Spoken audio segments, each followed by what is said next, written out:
Buenas tardes, buenas noches para todos ustedes. Vamos a hablar ahora de la clase número 3 que corresponde a transporte de membrana. Lo que vamos a ver es básicamente cómo cada sustancia o partículas que incluso uno ingiere eh, o comida que uno ingiere y se transforman en pequeñas partículas van a pasar por nuestra membrana plasmática, y vamos a ver, uno de los objetivos es conocer ese mecanismo y también que nos haga pensar o repensar cómo funciona nuestro cuerpo. Para eso vamos a introducirnos en lo que es la organización o niveles de organización que habíamos visto en las clases anteriores del cuerpo humano. Recordarán que son 6 niveles de organización y que en el quinto nivel nosotros teníamos la relación de los sistemas y aparatos. ¿Para qué sirve recordar eso? Porque entendiendo que todos los sistemas y aparatos se interrelacionan a través de estímulos y respuestas que ejercen de manera externa e interna unos sobre otros, van a generar un equilibrio entre todos ellos. Así es, por ejemplo, un sistema nervioso que su función principal va a ser generar potenciales de acción, que son señales eléctricas a partir de algún impulso eléctrico, como un ejemplo, que les llegue la lotería a su casa y les digan: chicos, les ganaron, no sé, muchos millones de pesos, ahora son ricos, ustedes van a quedar muy sorprendidos. O que el día de mañana digan, para este caso, se encontró la vacuna para el coronavirus y no sé, justo la tenemos nosotros, emocionados. Entonces, ese tipo de estímulos provocan ciertas señales eléctricas que van a estimular otros órganos y sistemas. Por ejemplo, el sistema endocrino. Una vez estimulado por el sistema nervioso, este va a generar mensajeros químicos que se conocen como hormonas segregadas por glándulas, y esas hormonas o mensajeros químicos van a ser transportados por conductos, y esos conductos son de un sistema o aparato como el cardiovascular. Así como son transportados para ir a diferentes células y órganos, también va a llevar gases como es el oxígeno, dióxido de carbono, y se interrelacionará con el sistema respiratorio. En el sistema respiratorio se hará un intercambio de gases para poder disponer de mayor cantidad de oxígeno. Pero también un sistema digestivo se relaciona con ese conducto, porque cuando hacemos una ingestión de algún alimento, lo digerimos y lo absorbemos, esas partículas pequeñas ya en su absorción van a pasar por ese torrente sanguíneo, conocido como la parte más minúscula o pequeña, como un capilar, y lo llevará, por ejemplo, a células musculares. En las células musculares, que van a necesitar la glucosa para reponer la cantidad de glucosa que ha perdido por una depleción glucogénica, será un sustrato muy beneficioso, al igual que aminoácidos, que sale de la dieta a través de las proteínas para reponer y aumentar la síntesis de proteína en el músculo. Pero así también todo lo que se almacena también debe desecharse. Por ejemplo, ahí saldrá un sistema urinario que se va a encargar de producir, de almacenar y de excretar la orina. Y también ese sistema conductor va a ser encargado de transportar, por ejemplo, glóbulos blancos, leucocitos, neutrófilos, que son prácticamente de nuestro sistema inmunitario. Así también nuestro sistema nervioso va a hacer una relación con nuestro sistema reproductor a través de esos estímulos para generar mayor cantidad de gametos en el hombre, espermatozoides, y en la mujer, ovocitos. Y si el sistema endocrino interviene en el sistema reproductor, va a formar en los testículos testosterona y en los ovarios progesterona y estrógeno. Muy bien, fíjense entonces la relación que tiene uno sobre otro en este ejemplo tan básico que estoy dando. Para que exista ese equilibrio, nos vamos a basar en el concepto de homeostasis. ¿Qué es homeostasis? Homeo significa igual y estasis significa detención. Es decir, es la condición de equilibrio o de balance entre el medio interno gracias a múltiples procesos de regulación que el cuerpo trata de tener consigo mismo. Esto, fíjense que va a ser tan dinámico que necesita constantemente producir un equilibrio en la marcha. Y así vamos a tomar un ejemplo de la incorporación de un alimento en hidratos de carbono que luego de haberse digerido forma glucosa. Esa glucosa que se digerió, se absorbió en el intestino delgado, va a ir al torrente sanguíneo. Todas las pelotitas azules van a ser glucosa. Entonces esa glucosa que está en el torrente sanguíneo, en un capilar, para ser más específico, va a generar la activación del páncreas o de las células betas del páncreas para liberar insulina, las pelotitas verdes. ¿Qué va a hacer la hormona de la insulina? Esa hormona se va a encargar de sacar la cantidad que existe de glucosa por un pasaje entre la membrana para alguna célula. Por ejemplo, la célula muscular. Si tiene algunos receptores específicos de la hormona, podrá ingresar a el medio interno en el citoplasma esa glucosa. Entonces ya acá estamos viendo que hay un transporte. ¿Cómo pasa esa hormona o esa glucosa por ese capilar? Asimismo, esto es la regulación o la homeostasis de la glucosa. Y valores normales, para que vayan teniéndolo en cuenta, es de 70 a 110 miligramos por decilitro en ayunas que una persona tendría que tener en sangre de glucosa, y valores de 140 a 145 después aproximadamente de 2 horas de haber ingerido algún alimento. Pero bueno, acá tenemos otro ejemplo de la regulación de glucosa, porque estamos haciendo un concepto de equilibrio y qué es la homeostasis, y los vamos llevando a través de este ejemplo de la glucosa. Cuando teníamos mucha cantidad de glucosa en la sangre, va a activar el páncreas. El páncreas lo que hacía es liberarme una hormona que se conoce como insulina a través de las células beta. Esa insulina me va a transportar a la glucosa a diferentes células que la están necesitando. Por ejemplo, como les dije, una es la muscular, y esa sangre se va a encontrar disminuida en el vaso capilar o el vaso sanguíneo. Fíjense, el antes había mucha cantidad y el después tenemos poquita. A ver, alguien ingresó, así que voy a esperar un ratito hasta que le dé el inicio a Mara y ahora continuamos. Entonces les venía diciendo que hubo un cambio de la cantidad de glucosa en su momento, que antes había mucho y ahora hay poquito, porque lo reguló en este caso el órgano del páncreas a través de una hormona que se tuvo que activar para que exista ese equilibrio. Pero ¿qué pasa cuando ustedes no tienen una ingesta y están en ayunas? Aproximadamente 8 horas estaría hablando de que habrían bajos niveles de glucosa en sangre. Cuando pasa eso, el páncreas también vuelve a actuar, pero ya no a favor de la insulina, sino que ahora actúa el glucagón, que es otra hormona que es segregada por ese órgano. El glucagón se va a dirigir al hígado, y en el hígado va a encontrar que hay un almacenamiento de glucosa, y ese almacenamiento de glucosa se conoce como glucógeno. El glucógeno, a partir de que viene el glucagón, se va a romper, se desdobla, y al romperse por un proceso que se conoce como glucogenólisis, que es lisis es ruptura, va a producir glucosa. Esa glucosa lo que va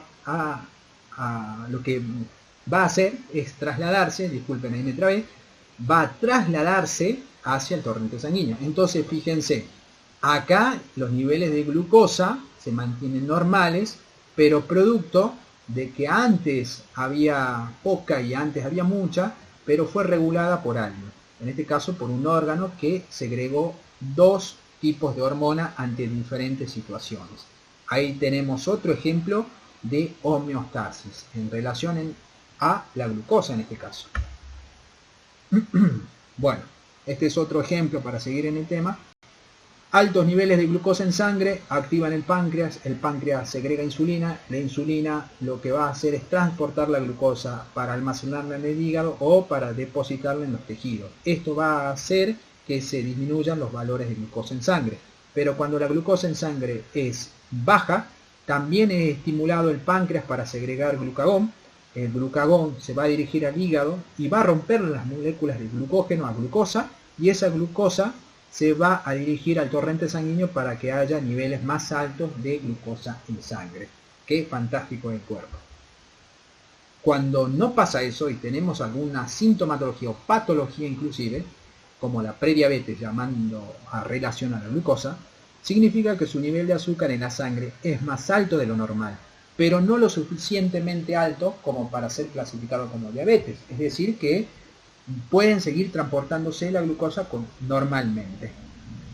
Sin embargo, cuando ya tenemos alguna patología como es la diabetes tipo 2, cuando se ingiere algún alimento y este es absorbido y formado glucosa en el torrente sanguíneo, habíamos visto en el ejemplo anterior que la cantidad de pelotitas verdes que era insulina segregada por las células beta del páncreas eran suficientes como para transportarlas al torrente sanguíneo y del torrente sanguíneo dirigidas a las células y que inclusive tenían receptores. Bueno, en la diabetes tipo 2 la hormona insulina es, primero que nada, es resistente, o la misma célula se resiste a poder ingresar y poder aceptarla a la insulina como receptor, y por lo tanto no deja que la glucosa pase a la célula muscular o a una célula que esté necesitándolo.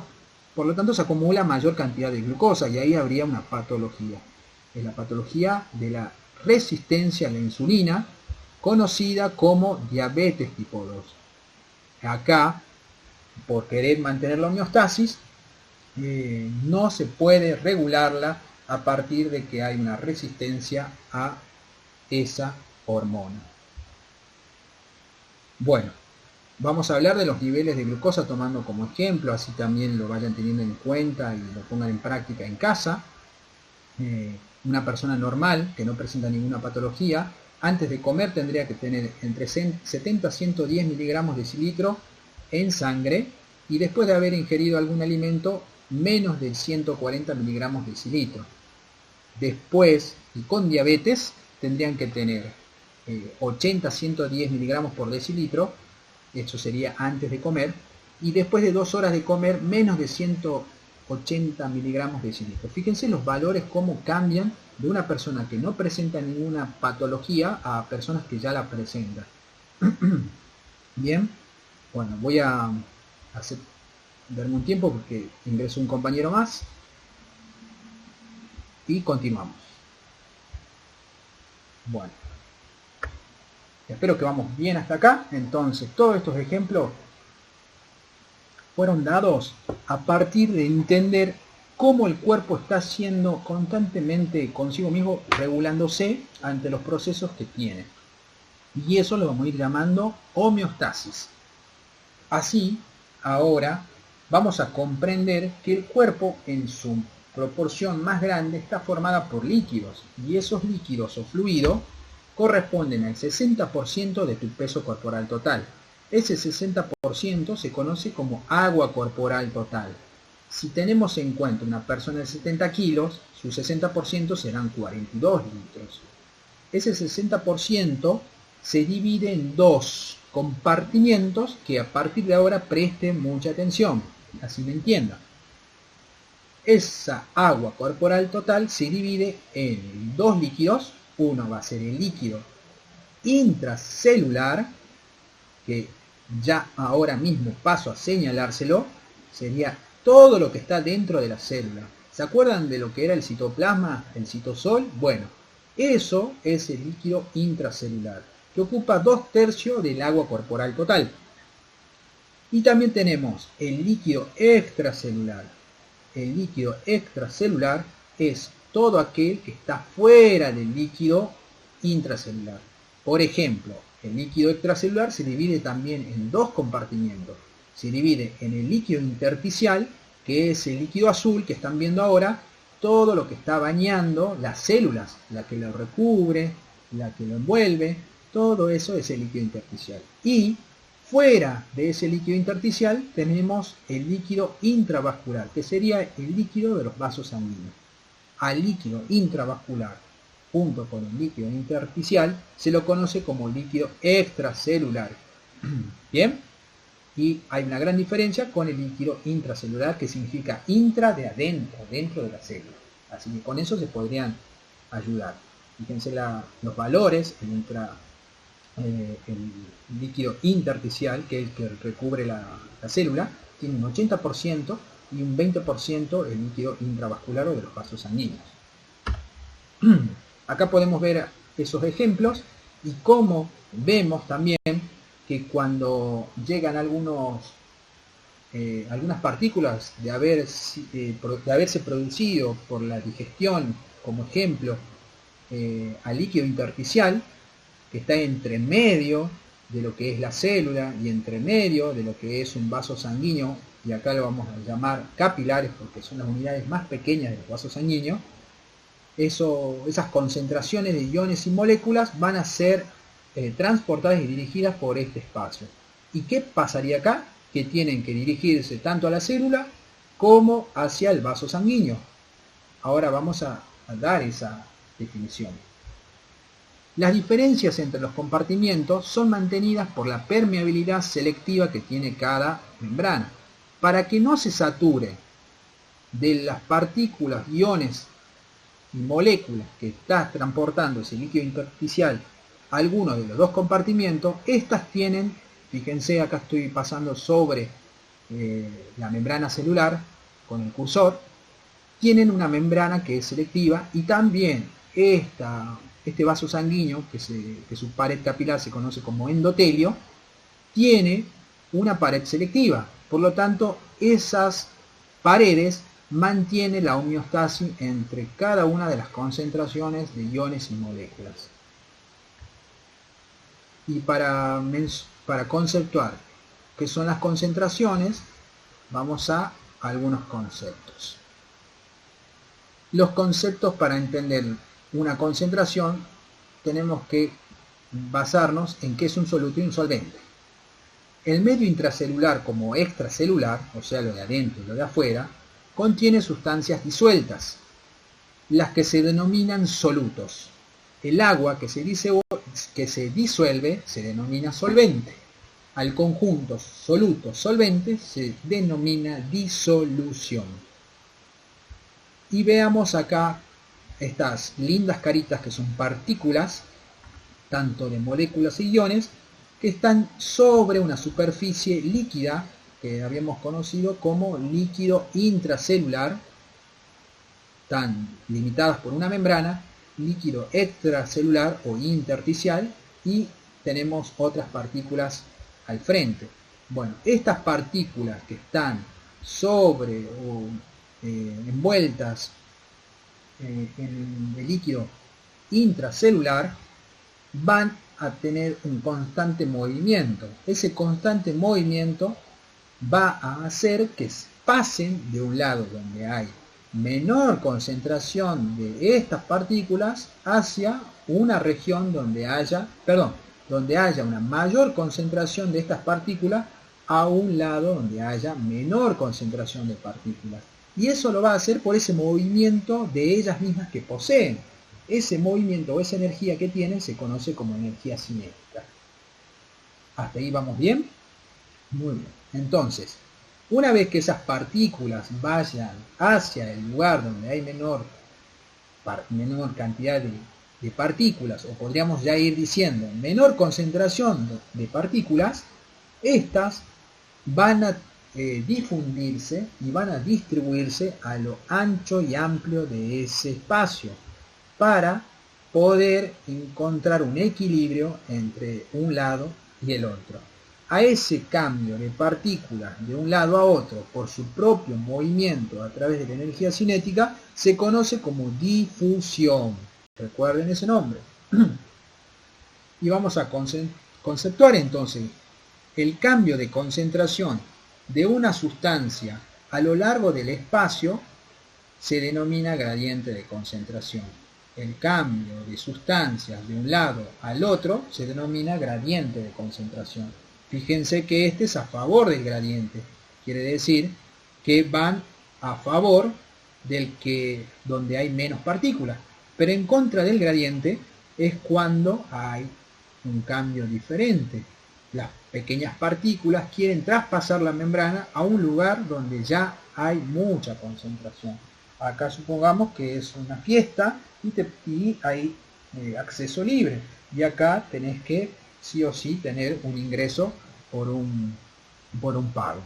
En ese caso el pago va a ser una fuente de energía que se denomina ATP. Bueno, esta molécula de energía ya la vamos a ir nombrando más adelante para que la vayan reconociendo. Por ahora vayan haciendo solamente un reconocimiento de esa palabra. Una vez que las partículas fueron distribuidas a lo ancho y amplio de ese espacio, con el correr del tiempo, lo que se va a producir es un equilibrio de esas partículas, porque se distribuyeron a lo largo y ancho de todo ese espacio en diferentes direcciones. Ahí es donde se produce el equilibrio dinámico.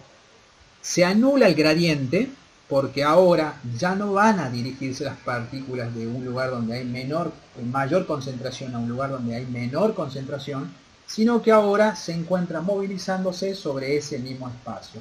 Pero cuando una partícula decide moverse hacia otro espacio, hacia otra región, otra partícula de otro lado deberá cubrir su lugar.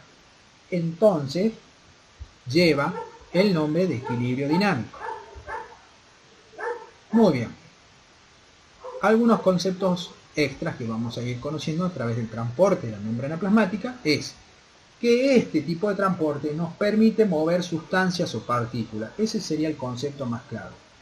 Algunas sustancias deben ingresar a su interior y otras deben producirlas dentro de la célula y deben salir, tanto para el uso o no de energía. Esto ocurre para reacciones metabólicas y por reacciones metabólicas. Fíjense acá, vamos a ir viendo cómo estas partículas, fueron ingresando sin ninguna energía y acá necesitan energía para salir de esa célula a lugares en contra del gradiente. Este es un resumen de lo que vamos a ir viendo ahora en toda la clase de los diferentes transportes que existen a través de la membrana. Tenemos transportes de partículas que van a pasar de manera simple, es decir, sin tener ningún inconveniente, por la bicapa lipídica formada por fosfolípidos, colesterol y glucoproteínas, que pasarán de manera simple. Acá vamos a ir estudiando que van a pasar moléculas como el oxígeno, el dióxido de carbono, el agua, etc. Y habrá proteínas integrales que estarán ayudando a las membranas bilipídicas para poder pasar este tipo de partículas. Estas membranas, proteínas integrales de la membrana, tienen nombres específicos, que ya los vamos a ir conociendo también. Pero esas sustancias o partículas que pasan van a tener la posibilidad de usar o no usar energía. En este caso, hay funciones específicas de las proteínas integrales que permiten que pasen iones por ese canal y funciones específicas para que permitan que pasen por un transporte, como la glucosa. En estos casos no necesitan de energía y van a favor del gradiente, es decir, donde hay mucha concentración de soluto a donde hay poca concentración de soluto. Pero hay otras que, como habíamos dicho, necesitan pasar en contra del gradiente. Por eso existe otra proteína integral que va a necesitar energía para pasar esa partícula donde hay poca concentración de soluto a donde hay mucha concentración de soluto, y esa proteína integral se conocerá como bomba. Ya hay otra más, este en caso de un transporte activo primario, pero vamos a ver otro tipo de transporte activo que es el secundario. Y otra manera de transporte que tiene el cuerpo, que necesita energía, es a través de las vesículas. Es decir, forman pequeñas bolsitas y atraen partículas que están en el medio externo, la incorporan adentro de la célula y por en medio de esas vesículas la van a expulsar. Muy bien.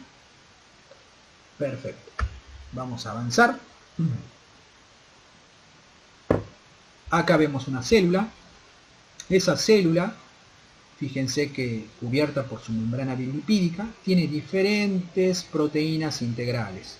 Esta azul es una proteína integral, amarilla, verde y de color rosita son proteínas integrales. Cada una de estas proteínas, como ustedes estudiaron en las clases número 2, si no me equivoco, las diferentes funciones que tenían esas proteínas integrales. Y ahora le vamos a poner en práctica. Cuando no necesitas proteínas integrales, las partículas van a pasar, como habíamos dicho, de un lado donde hay mayor concentración a un lado donde hay menor concentración de soluto. Ejemplo, el agua o el oxígeno o el dióxido de carbono que tiene que salir. Esta es la parte interna, chicos, y esta es la parte externa de la célula. Entonces, el agua y el oxígeno van a tratar de entrar y el dióxido de carbono va a salir. Pero también están las proteínas, como habíamos dicho, integrales, que son estas que están acá alrededor y transmembrana o transmembrana, que van a ayudar también para el pasaje de ciertas partículas. Hay algunas que son afín a iones, hay otras que son afín a moléculas que no necesitarán energía, como había dicho hace rato, y hay otras que sí van a necesitar energía, como las de bomba, que habíamos dicho, bomba, y la que veremos será la de sodio-potasio, y otras por vesícula. En síntesis, todas las sustancias tienen un medio de transporte específico que puede ser por energía cinética a través de la difusión, que es de solutos, donde hay mayor concentración, en lugar donde hay menor concentración de solutos. Dentro de esa energía también está el agua, que se produce por ósmosis, a través de la misma célula o producto de otra proteína que no aparece acá, que se llaman acuaporinas, que ya lo vamos a ir viendo. Otro transporte de sustancias es a través de las proteínas transportadoras o integrales, y por último las vesículas. Entonces podríamos clasificarla en transporte por energía cinética, transporte por membrana y transporte por vesícula. Para llegar al concepto de cómo una partícula se disuelve, tenemos que entender cómo se difunde una solución. La difusión de una solución es la mezcla aleatoria de partículas sobre algún solvente, sobre algún líquido. Y podemos verlo acá como el soluto, que tiene mayor concentración en la parte de la base de esta olla, va a buscar distribuirse y direccionarse a la región donde hay menos cantidad de soluto para poder producir un equilibrio dinámico. El soluto sigue su gradiente de concentración y, como vemos en estas probetas, cuando uno ingresa un colorante, la mayor concentración va a estar en la base. Conforme va pasando el tiempo, ese colorante va a difundir sobre el mismo espacio y superficie hasta conseguir su equilibrio dinámico y tener homogéneamente una disolución. Por lo tanto, para la difusión existen ciertos factores que van a influir en ese grado de difusión. Y esos factores van a estar dados por 5 características. Primero, por la magnitud del gradiente de concentración.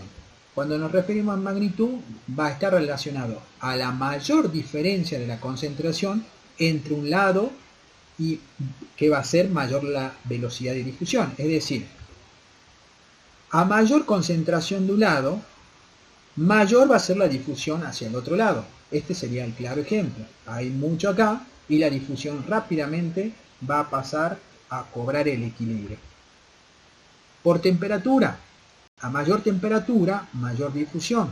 Ejemplo, los estados febriles, cuando uno tiene fiebre, incorpora mucha cantidad de agua para poder hidratarse.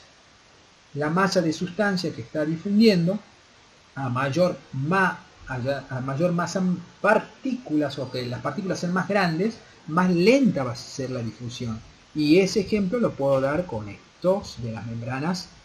Fíjense que por acá la velocidad va a ser más rápido, pero si las partículas tienen que pasar por estas proteínas integrales, cada una tiene un tamaño diferente, por lo tanto, más lenta va a ser la difusión. Imagínense si esto se saturara, es decir, si estos canales que permiten que pasen ciertas partículas se saturan, entonces también va a ser más lento, porque el espacio en la superficie es chica, más lenta va a ser su recorrido, su difusión. Entonces, mientras más grande sea esa sustancia, también lo hará más lenta. De superficie, mientras mayor superficie sea disponible, más rápida será la velocidad. Ejemplo, los alveolos. Los alveolos producen un intercambio gaseoso porque su espacio dentro de lo que es un alveolo es muy amplio, entonces permite el cambio de oxígeno con dióxido de carbono. Y de distancia de difusión como último factor, porque a mayor distancia de difusión habrá más tiempo de demora. Y lo tenemos como ejemplo la neumonía, donde al segregarse mayor cantidad de líquido, el oxígeno que debe ir a la sangre va a demorar porque tiene que atravesar primero ese líquido para recién dirigirse al vaso sanguíneo. Muy bien. Hasta acá entonces entendimos los conceptos de concentración, entendimos que hay algunos conceptos de difusión y esos están regulados por ciertos factores. Esos factores van a influir en la velocidad con la que se pueda transponer o transportar una solución de un lado al otro o una partícula de un lado al otro. Dentro de las que no necesitan energía, vamos a ir conociendo las que se conocen como difusión simple y difusión facilitada. En difusión simple, fíjense, estas caritas de las partículas que están contentas van a pasar sin ningún inconveniente por las membranas bilipídicas, como es el oxígeno y el agua.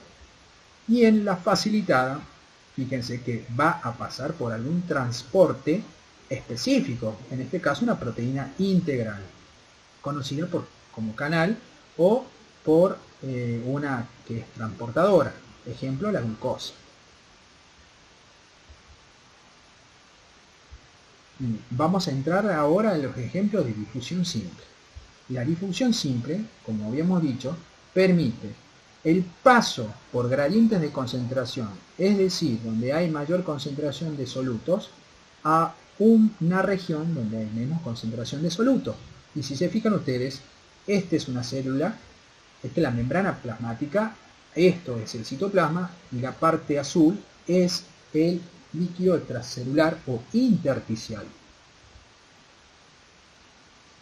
¿Quiénes van a poder difundir por ellas? Que sería solamente esto: el oxígeno, el dióxido de carbono, el nitrógeno, vitaminas liposolubles, y liposolubles porque recuerden que las cabecitas o el fosfolípido está formado tanto de una cabeza que es hidrófila, que es permeable al agua, y hidrófoba, que es no permeable al agua. Entonces por acá las vitaminas que son liposolubles tendrán más acceso. Las hidrófobas recordaban como la mnemotecnia con miedo al agua, entonces son más, están más relacionadas con los lípidos. Y esas vitaminas que pueden ingresar son la A, la E, la D y la K. Así como también por esa difusión, o de manera tan simple, pueden pasar los ácidos grasos, los esteroides y moléculas pequeñas polares sin carga eléctrica. Ejemplo, el agua, la urea, que es el producto final de lo que es la proteína producida en el hígado. Y atento, chicos y chicas, el alcohol, sí, el alcohol también difunde de manera muy fácil por la membrana plasmática. Por eso produce inmediatamente, cuando uno ingiere de más, el desequilibrio de la célula. Ahora espero que con esto entiendan que el hecho de tomar produce muchas otras complicaciones a nivel interno, y que vamos a ir viendo más adelante los niveles de deshidratación a partir de la ósmosis producto de, de ese intercambio de partículas que no deberían hacerse en algunos casos.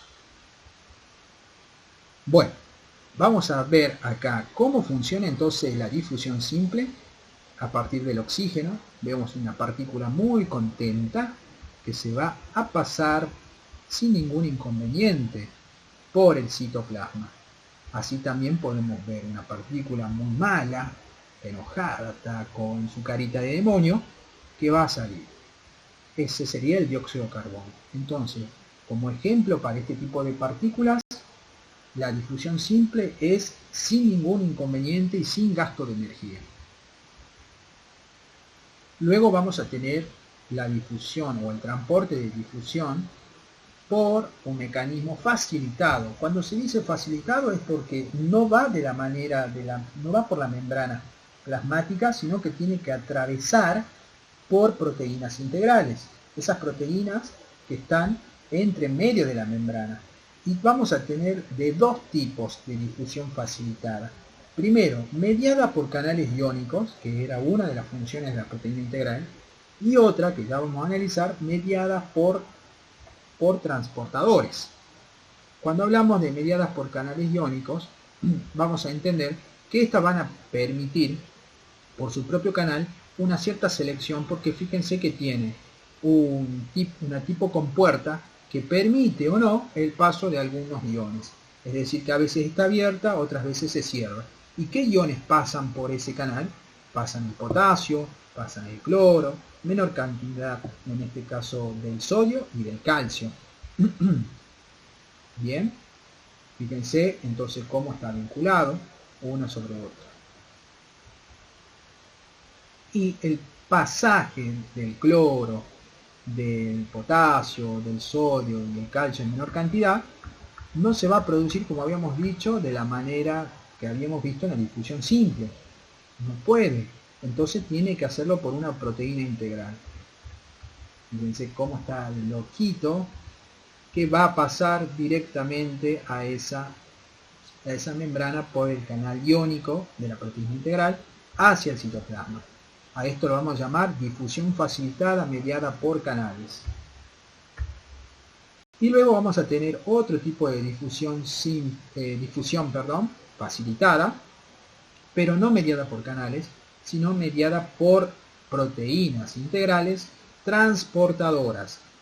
Esas proteínas integrales transportadoras lo que van a hacer es recepcionar una molécula, en este caso es la glucosa, modificar su condición de la proteína, fíjense que se modificó, cambió de dirección, para expulsar esa molécula y regresar de nuevo a su misma instancia. Y acá tenemos un ejemplo de un tipo de proteína integral transportadora, como el GLUT4. Recuerden lo que habíamos visto o escuchado hace un momento, que uno de los transportadores que tenía la glucosa era la insulina, que permitía el pasaje como receptor de la glucosa a la célula muscular, como ejemplo. Bueno, le había dicho también que en el ejercicio estas proteínas integrales transportadoras también están activas. Por lo tanto, una persona que tiene esa patología con ejercicio de fuerza, que eso sería otro tema de charla, otro tema para debatirlo mucho, o para darle la información, me refiero, ya que nos vamos a basar sobre las bases científicas para determinarlo. Pero sin embargo, el GLUT4 es un transportador de glucosa. Y es así que puede pasar de manera facilitada esa molécula al medio interno. Pero ¿qué pasa también con este tipo de proteína? Al igual que todo tipo de proteína integral, que le empieza a llegar mucha cantidad de moléculas, se va a saturar, y si se satura, lo que va a producir es una lentitud de la difusión. ¿Recuerdan que habíamos visto dentro de los factores por qué podía tardar? Bueno, por la acumulación excesiva que tenga de solutos en este caso. Y si se satura como una esponja, no va a poder ingresar más agua por más que su función sea la de absorber. Entonces el soluto se une a un transportador ubicado al lado de la membrana, como finalización de este concepto. ¿Quiénes pueden pasar? la glucosa, la fructosa, la galactosa y algunas vitaminas. Vamos a ver acá, dentro de esos que mencioné recién, esas moléculas, no pueden pasar, lamentablemente, por el canal iónico, por lo que sí pueden pasar por la proteína integral transportadora. Muy bien, pasaron adentro del citoplasma. Ese es uno de los tipos de transporte que hemos visto a través de los solutos. Pero cuando hablamos del agua, vamos a referirnos a la ósmosis. La ósmosis es otro proceso de transporte pasivo. Durante la ósmosis, las moléculas de agua atraviesan la membrana plasmática de dos maneras. Pueden hacerlo, como ya vimos anteriormente, que es entre moléculas de fosfolípidos vecinos a través de la bicapa lipídica. Por difusión simple se pueden difundir, es decir, como ya habíamos notado que el agua, el oxígeno y el dióxido de carbono podían difundirse o podían traspasar la membrana sin ningún inconveniente. También hay otro mecanismo que son a través de proteínas integrales conocidas como acuaporinas. Son proteínas integrales de la membrana que funcionan como canales de agua. Vamos a tener dos ejemplos acá. De un lado, donde hay mayor concentración de agua, van a tratar de pasar a una región donde hay menos concentración de agua. O sea que se difunden por regiones, por gradientes de concentración, de mayor concentración a menor concentración. En este caso, de fluido, de agua. Pero también puede pasar por solutos. El agua se va a dirigir a la región donde encuentre mayor cantidad de partículas o mayor cantidad de solutos. Entonces tenemos dos medios por el cual el agua se puede mover. Por donde haya más espacio para que ingrese agua, por cantidad o gradiente de concentración, y porque por algún lugar donde haya mayor cantidad de solutos. Y eso quiere decir estos dos ejemplos. Muy bien. Vemos acá las proteínas, la membrana bilipídica formada por sus fosfolípidos y entre medio una membrana integral llamada acuaporina que permite el acceso al agua hacia el medio interno. Vemos el espacio extracelular, el espacio intracelular o citoplasma y la membrana celular. La ósmosis solo se produce cuando una membrana es permeable al agua, pero no a ciertos solutos, y lo vamos a comprender con este ejemplo. Fíjense que acá no permite el pasaje de estos solutos para acá, para esta parte. La ósmosis es el movimiento de las moléculas de agua a través de una membrana permeable en forma selectiva. Por lo tanto, si tenemos o hacemos un experimento en estos vasos de Nu, en esta rama izquierda agregamos agua, en la rama derecha ingresamos soluto, nos vamos a fijar que el agua se va a difundir, si vemos que esta es la membrana plasmática, el agua se va a difundir hacia el otro medio. Sin embargo, el soluto no puede difundirse y no puede pasar. ¿Y por qué no podrá pasar? Porque es selectiva a ciertas sustancias, a ciertas partículas, impidiendo ese pasaje. ¿Bien? Entonces, esa limitación le frena la cantidad de soluto y por lo tanto esto va a empezar a diluirse. Y si se diluye, va a aumentar su volumen. Fíjense, al aumentar el volumen sobre esa disolución, la membrana interna de la célula va a expresar una presión hidrostática, una presión que ejerce sobre las paredes internas que obligará al agua a retirarse de ese espacio y a volver a donde estaba. Por lo tanto, hay un intercambio constante de agua de un lado hacia otro. Para producir que ese intercambio trata de producir un equilibrio. Y el equilibrio va a ser la cantidad o el número de moléculas de agua producto de la ósmosis, es decir, el pasaje de agua de un lado hacia otro, que tiene que ser igual a la cantidad o el número de moléculas de agua de la presión hidrostática.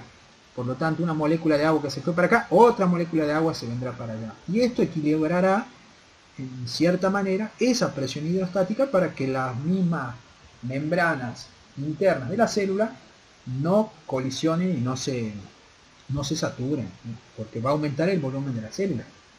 Ante el aumento de la célula, por esa presión hidrostática viene de agua, entonces hay un aumento por agua. También hay otro tipo de presión, que es el aumento de la presión por soluto. Ese aumento de la presión por soluto se va a llamar presión osmótica.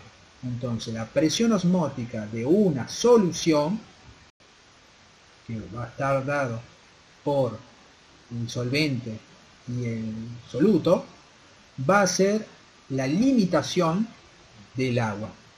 Voy de nuevo.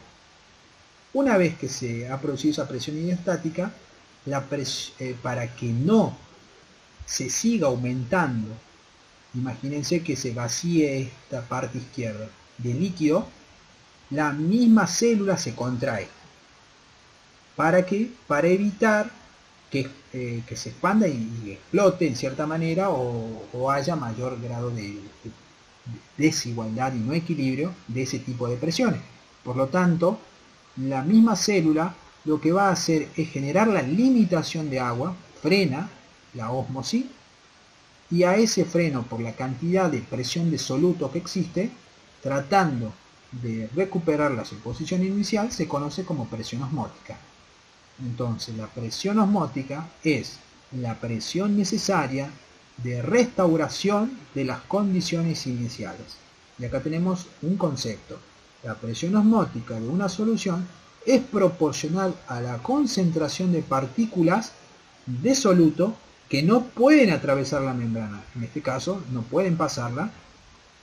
Y cuanto mayor es la concentración de soluto, mayor es la presión osmótica de una solución. Mientras más soluto haya, mayor presión habrá, en este caso, de soluto. Bien, cualquier cosa, si no me entienden con este concepto, ya lo vamos a ir viendo al final de la clase. Pero es importante entender los volúmenes, porque una célula experimenta diferentes tipos de volumen según los solutos que uno le incorpora, por ejemplo, de la dieta. Para eso tenemos que recordar cómo está formada la célula. La célula tiene un núcleo y también tiene su citoplasma, y ese citoplasma se ve modificado con ese volumen por cantidad de solutos. El volumen celular permanece relativamente constante en la vida diaria a partir de las regulaciones de nuestro propio cuerpo. Fijémonos acá, este es el líquido intersticial, este es la célula y este es el vaso capilar. Y la célula tiene que mantener ese volumen, tanto como el capilar, a partir de lo que haya acá adentro. Para eso, los volúmenes los va a ir regulando por esa homeostasis que habíamos mencionado anteriormente. Y un ejemplo de volúmenes va a estar dada por la cantidad de solutos. Esa modificación del tono o del volumen de la célula se conoce como tonicidad. La tonicidad de una solución refleja la capacidad de esa solución para modificar el volumen de las células mediante la alteración del contenido de agua. Vamos a ver como ejemplo una solución que sea similar o cantidad de soluto, mejor, así lo entiendan mucho mejor, que posea un fluido o líquido extracelular similar a la cantidad de solutos que posea una célula en la parte interna o intracelular, no va a modificar el tamaño de esa célula. Fíjense, porque hay un intercambio de difusión constante, de ida, de vuelta, de ida, de vuelta. Entonces, la célula se mantiene, en este caso, en equilibrio. No hay un aumento del tono. Y esto puede ser un glóbulo rojo, un eritrocito, que al no tener un cambio externo, no modifica su tamaño. En cambio, cuando hay una mayor cantidad de soluto en el medio interno de la célula y hay poco soluto en el medio fluido fuera de la célula, el agua va a tratar de ingresar a la célula para poder compensar ese equilibrio a través de esa presión osmótica. Recuerden lo que pasaba con con el ejercicio o lo que veíamos en los ejemplos de los tubos en U. Acá, al haber mayor concentración de solutos, el agua va a tender a difundirse mucho más adentro de la célula. Por lo tanto, esa célula engordará, se hidratará mucho más y hasta tal punto que pueda explotar. Eso se conoce como lisis o ruptura, inclusive la muerte de esa célula. Pero ¿qué pasa cuando la cantidad de soluto de una solución es mucho mayor que la que posee una célula?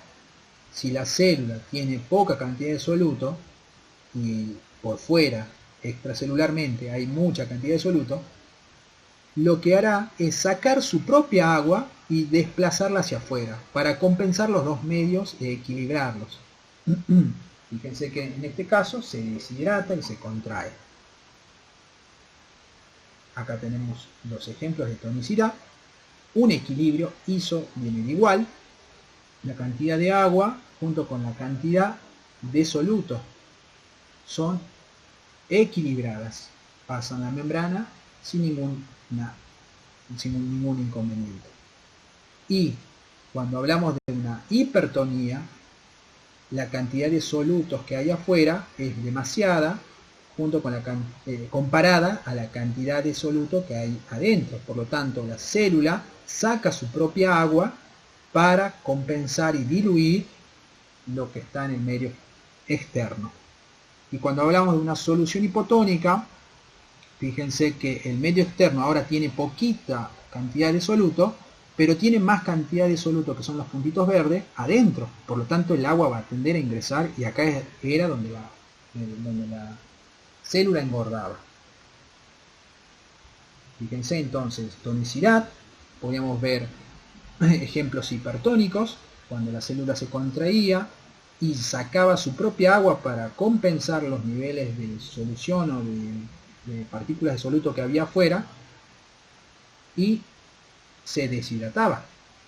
Teníamos un isotónico cuando era flácida, en ese caso un concepto, porque la cantidad que hay de soluto afuera como adentro es muy similar, por lo tanto no hay modificación en el volumen de la célula, pero sí lo hay cuando dentro de la célula, habíamos dicho, hay mayor concentración de soluto. Bien, entonces todo el agua que está afuera va a tratar de compensar esa gran concentración de soluto que posee esa célula. Todo esto nos da un ejemplo hacia lo que vamos a tratar de ver, las bebidas de hidratación o de incorporación cuando uno hace ejercicio.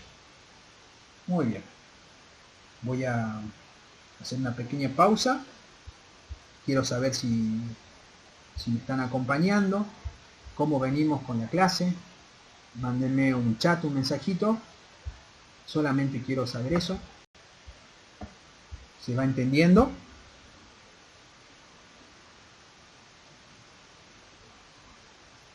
ATR, profe, no había escuchado esa palabra hace muchísimo.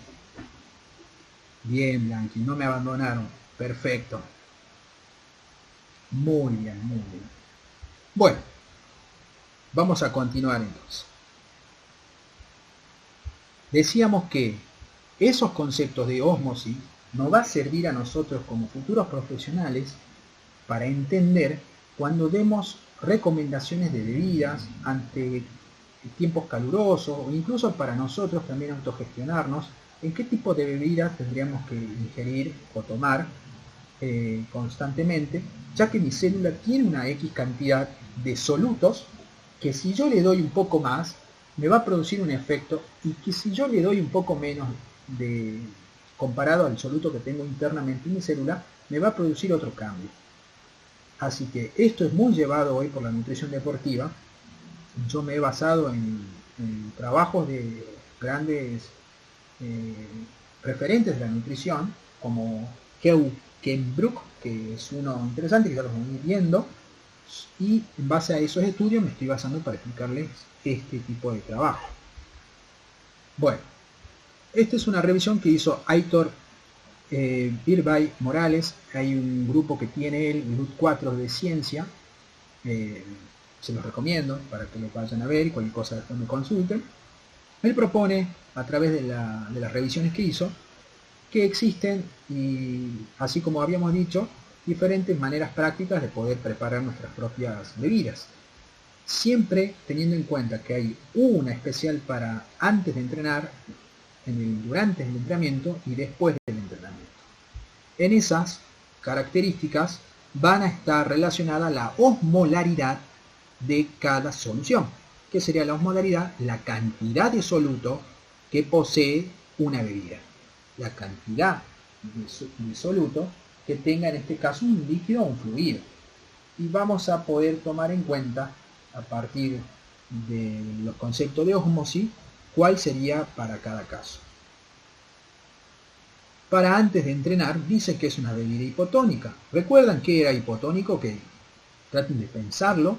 Habíamos dicho que era cuando la célula poseía mayor concentración de soluto que el medio externo, o sea que su parte en el líquido intersticial. Es decir, que conociendo la osmolaridad de la sangre, podríamos pensar en darle algún tipo de bebida que tenga menor concentración de solutos de la sangre. Por lo tanto, al tener menor concentración, esta podrá tomar más agua en la parte celular y cambiar su forma o volumen. Por lo tanto, conociendo, como les dije, el volumen o la osmolaridad de la sangre, que es entre 280 y 330 miliosmoles por peso corporal, teniendo una bebida menor a esa, estaríamos hablando de una bebida hipotónica. Esto lo que haría es facilitar un mayor paso del fluido a la célula. Y miren lo que estamos aprendiendo, justamente por ósmosis. La composición de esa bebida sería de agua con su osmolaridad entre 200 a 320 miliosmoles por litro. Y si se comparan esto con esto, es menor. Son valores menores a la sangre. Y el soluto estaría conformado por un 4 a 6% de hidrato de carbono, que sería aproximadamente 20 a 30 gramos de hidratos de carbono en una botellita de 500 mililitros, y sodio de 0,5 a 0,7 gramos de sodio por litro. Esa sería la cantidad de soluto. ¿Y para qué y cuándo utilizarlo? Antes del ejercicio de resistencia se propone aproximadamente 1 hora y media antes, o inclusive más, 2 horas, para optimizar la hidratación, reposo o periodos largos de recuperación y procesos diarréticos donde haya pérdida de hidratación. Esto propone el retraso de la deshidratación durante el ejercicio mediada por hiper o eurohidratación. Hiper es hidratarse mucho más y euro hidratación normal. Muy bien, espero que se entienda.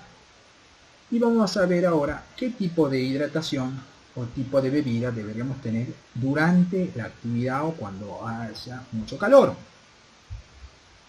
El fundamento teórico para este tipo de bebida es que la osmolaridad sea igual o similar a la sangre, 280, 330 que la sangre, y esto va a facilitar un mayor paso del fluido y soluto en el intestino y aumenta el vaciado gástrico. Acuérdense que cuando alguien ingiere o nosotros ingerimos un alimento, sobre todo el hidrato de carbono, este va a llegar al estómago, se va a producir en ese cambio la digestión, y si más rápido es el vaciado de ese nutriente, más rápido va a poder pasar a los intestinos, y el intestino que lo absorbe es el delgado.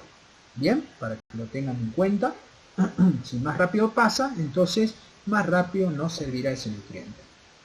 La composición es agua con una osmolaridad de 200 a 410.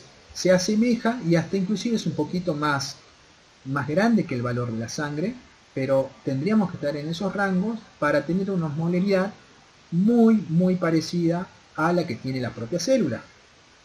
¿Por qué? Porque la sangre es la que va a transmitir la osmolaridad que va a propiciarle la misma célula.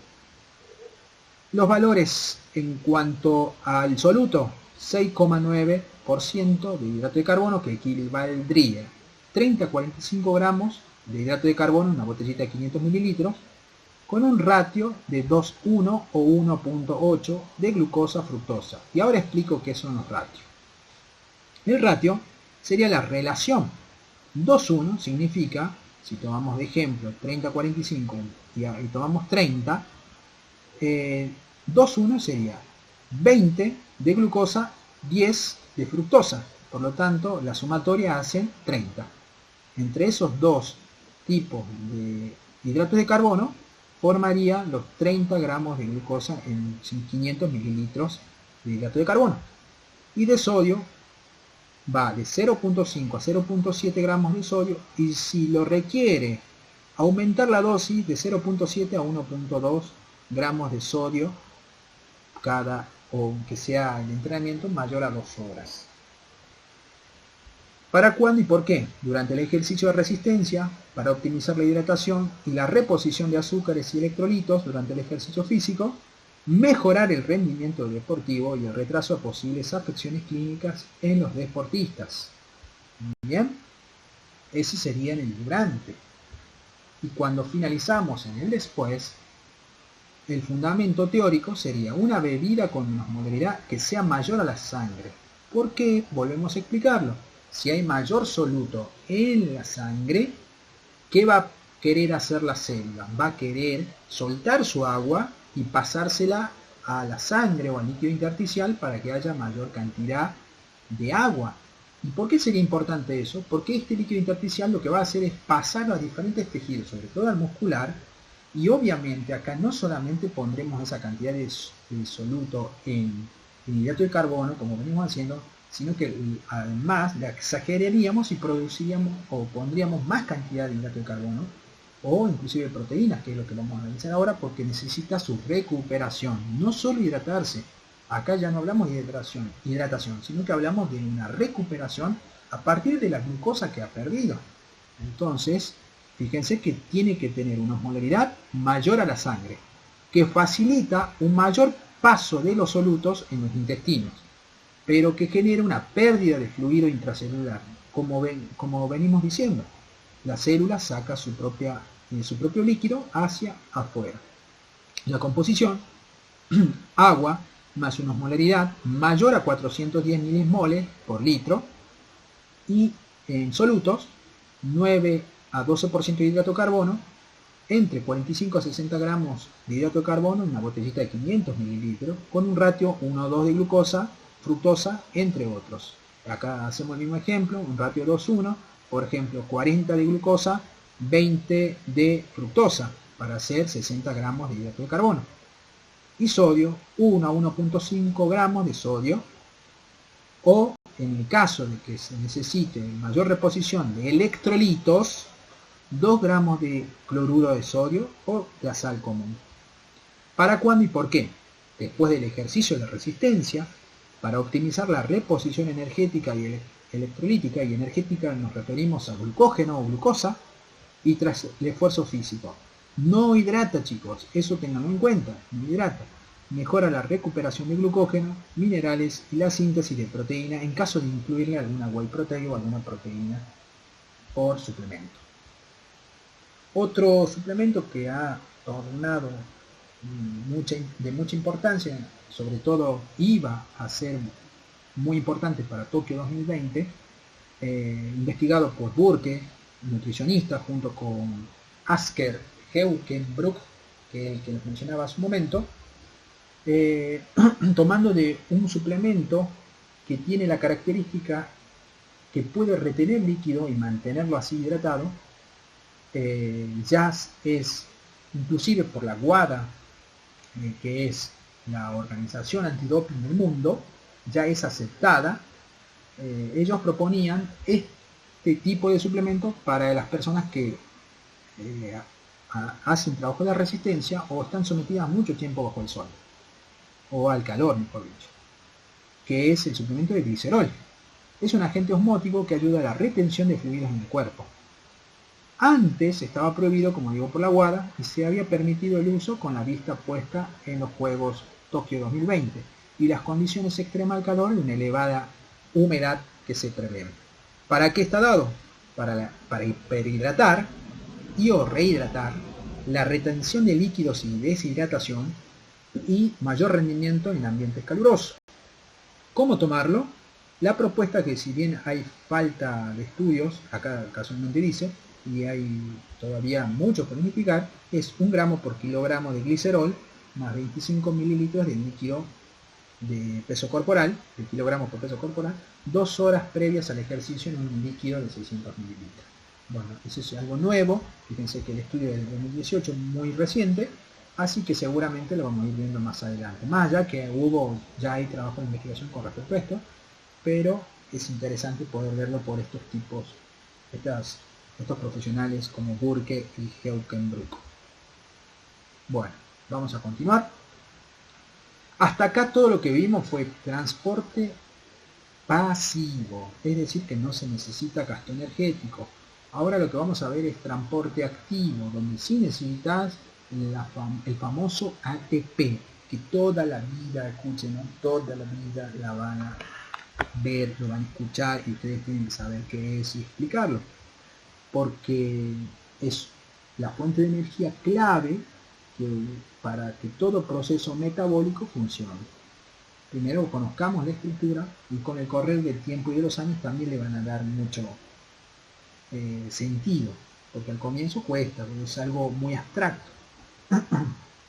Bueno, básicamente la molécula de ATP es una molécula constituida, es un componente orgánico constituida por una base nitrogenada, que se conoce como adenina, que es esta partecita azul, nitrogenada porque tiene nitrógeno, unida a un enlace de carbono, de hidrato de carbono inclusive, que es una pentosa, y su clasificación es la ribosa, y unida a un enlace de carbono que está formado por 3 fósforos. Bueno, por eso se le dice ATP, porque tiene 3 fósforos, trifosfato, adenosin trifosfato.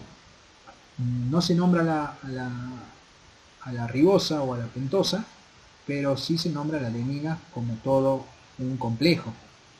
Cuando esa unión de enlaces de los fósforos se rompe, se libera energía. Y esa energía es la que necesitaremos para todos los procesos que veremos en este tipo de transporte. A ver, creo que alguien se agregó. Esperen un ratito.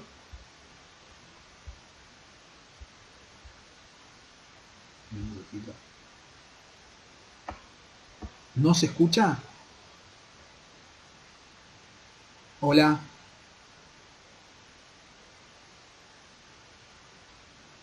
Escríbanme por favor si me escuchan. Porque... Bien. Guadalupe, yo sí lo escucho, perfecto. María, no me escuchaste, sí se escucha, pero corta. Ah, bien. Igual cuando... Bien. Yo creo que tiene que ver mucho el internet. Claro, Mara, creo que tiene que ver mucho el internet. De todas maneras, cuando esté grabado, va a salir bien. No se va a notar el cambio. Pucha. Pero ¿llegan a entenderme? Oh, pobre Mara. Bueno, voy a continuar. Despreocúpense. Ya va a quedar grabado, así que no se angustien. Voy a continuar. Entonces les decía que ahora este medio que vamos a utilizar va a ser un medio que necesita energía. Y ¿para qué necesita energía? Porque ahora este tipo de transporte va a necesitar pasar partículas de un lado hacia el otro, en contra de su gradiente de concentración. Es decir, acá en el citoplasma que estoy señalando, va a haber menor concentración y acá va a haber mayor concentración de soluto. Entonces tiene que pasar en contra de ello. Vamos a definir.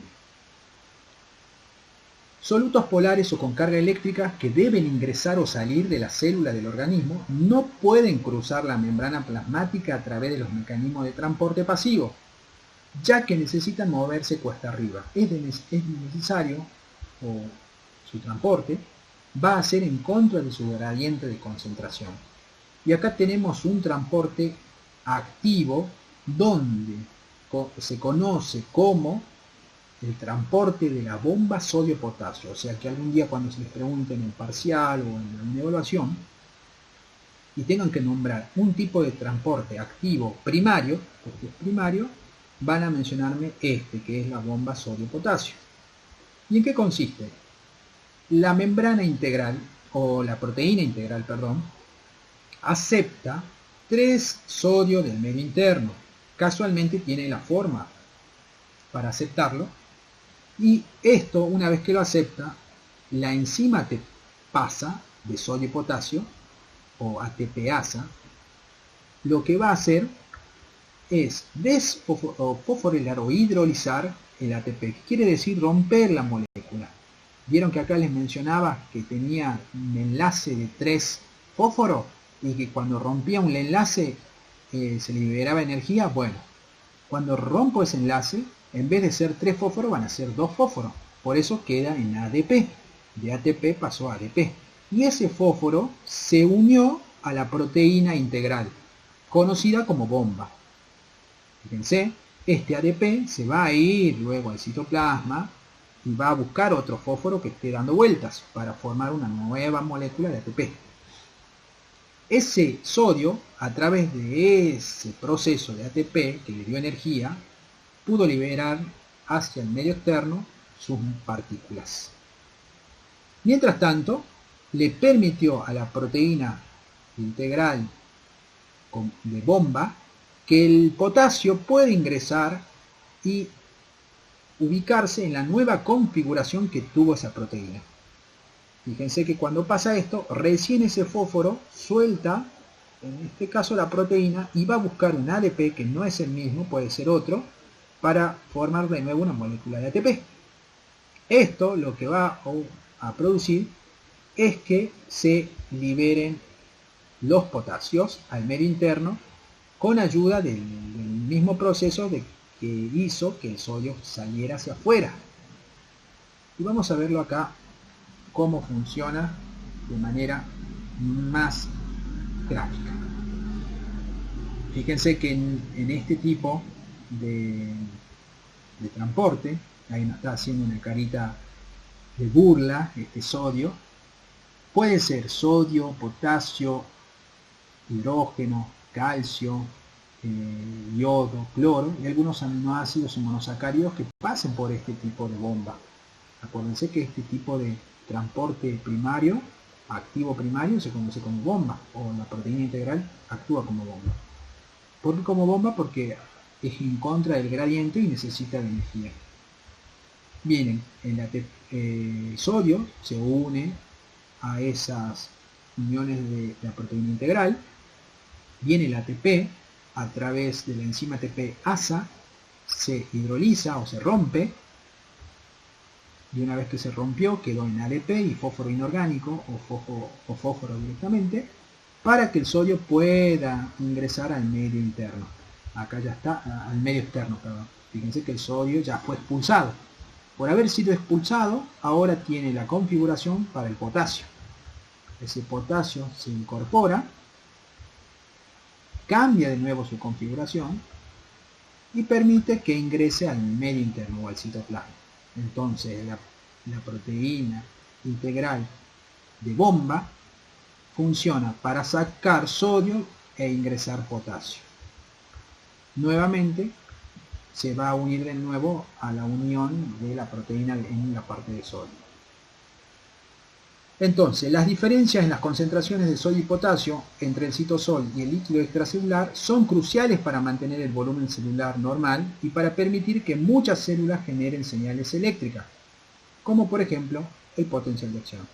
Fíjense acá, las concentraciones que existen en un lado, que podría ser la membrana, la parte citoplasmática de las partículas en sodio, con la acción del ATP, va a permitir el intercambio, en este caso, de sodio hacia afuera y permitirá que el potasio pueda ingresar.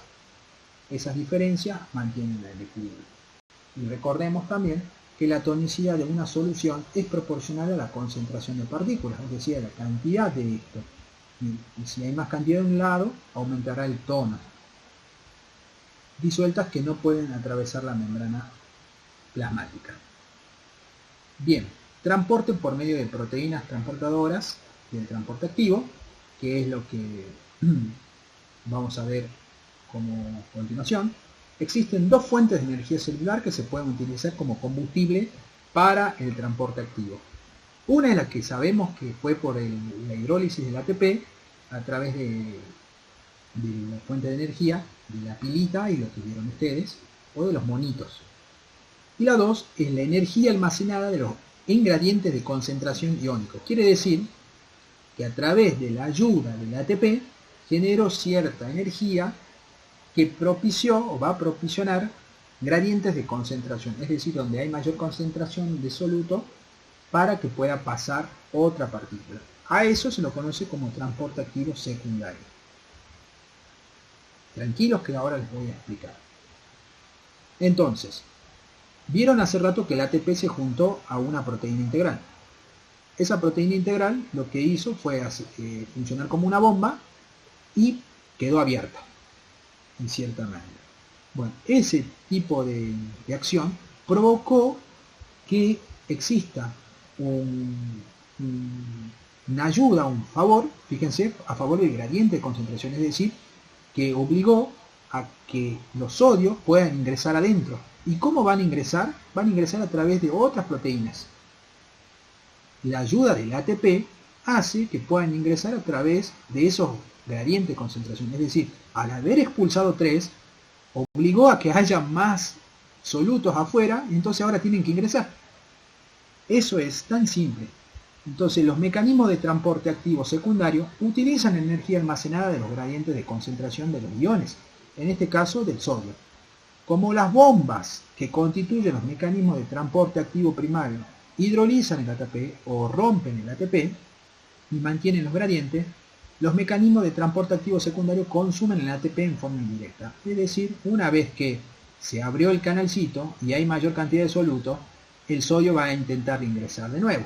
Pero hay dos maneras en este transporte activo secundario. Tenemos por cotransporte, que significa el pasaje del sodio junto con una solución en una sola dirección. Fíjense que viene el sodio, se junta la glucosa y pasaron los dos al mismo tiempo. No puede pasar en este tipo de transporte una sola partícula. Sí o sí pasan dos. Y acá tenemos el aminoácido, que había mucho sodio, se junta el sodio con un aminoácido y puede ingresar adentro de la célula. Eso de una sola dirección se conoce como cotransportadores o cotransportes. Y tenemos los contratransportadores, que es contrario a lo que habíamos dicho recién, porque ahora permite en ambas direcciones el pasaje y la salida de diferentes tipos de iones. Quiere entrar el sodio, pero por ese lado contrario va a salir el calcio. También va a entrar el sodio y va a salir el hidrógeno. Entonces tenemos transportes activos secundarios de cotransportadores y transporte activo secundario de contratransportadores. Muy bien. Por último, ténganme paciencia, ya vamos a terminar. Transportes en vesículas. En transportes con vesículas vamos a decir el pasaje que existen a través de macromoléculas por endocitosis, exocitosis y transocitosis, que es el proceso intermedio entre la endocitosis y la exocitosis. Endo significa adentro, exo es afuera. Bien, la endocitosis permite a través de una vesícula, que es una pequeña ampolla o vejiga creada por la misma membrana, o la membrana plasmática, que es un saco esférico pequeño. Tiene algunas características este tipo de transporte. La endocitosis, que significa dentro, dice, las sustancias ingresan en la célula en una vesícula que se forma a partir de la membrana plasmática. Tanto la endocitosis como la exocitosis requieren energía provista del ATP, es decir, que también es parte del transporte activo. y numerosas sustancias se transportan en vesícula de una estructura a otra dentro de la célula. ¿Bien? Bueno, vamos a dar el ejemplo entonces con la endocitosis mediada por receptores, porque existe tres endocitosis. Endocitosis, como habíamos dicho, una partícula que está fuera de la célula va a tratar de ingresar a través de una invaginación, pero de esa manera tenemos, de ese tipo de forma, tenemos tres endocitosis. Endocitosis mediada por receptores, que es la que vamos a ver, fagocitosis, otro tipo, y pinocitosis. Esas son las tres formas de endocitosis que tenemos. Y vamos a hablar de la primera, mediada por receptores. Cuando una partícula, en este caso la LDL, que es una lipoproteína de baja densidad, se une a un receptor que tiene la membrana plasmática, van a armar un complejo receptor. Existen muchos complejos receptores. Casualmente la hormona insulina se une a un complejo receptor hormona insulina que permite el pasaje de la glucosa. Pero en este caso vamos a ver la partícula de LDL. La partícula de LDL transporta colesterol, es decir, que va a transportar colesterol dentro del citoplasma. ¿Para qué? Porque también la célula necesita producir un recambio en sus membranas, alguna parte debe reponerse, o inclusive después, a través del pasaje que ya vamos a ir viendo, necesita degradarse. Obviamente, este tipo de proteína es malo para la salud. Por eso en los estudios de sangre se les pide que tengan muy bajos valores, porque aumenta el colesterol total. Las buenas eran las lipoproteínas de alta densidad, las HDL. Pero bueno, esa es una noticia agregada. Fíjense entonces, cuando esa partícula de LDL se une a su receptor, lo que va a hacer las proteínas clatrina, que son proteínas que están acá en el citoplasma, se van a unir también, pero por el medio interno de la célula, o sea, por la membrana plasmática interna, y van a tratar de invaginarla, es decir, la van a traer hacia adentro a todo ese complejo hormono-receptor, o no hormono-receptor, complejo receptor por ahora. La van a traer, y cuando lo trae, fíjense que el segundo paso que tiene una vez que se armó la vesícula es deshacerse o sacarse las clatrinas, es decir, las proteínas que están afuera, que armaron esa vesícula.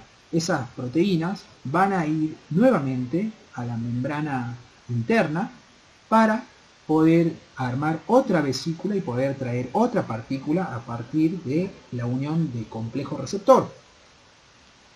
Una vez que se libró, fíjense que esa vesícula quedó solamente con el receptor y la partícula. Receptor y partícula se conocen como complejo receptor.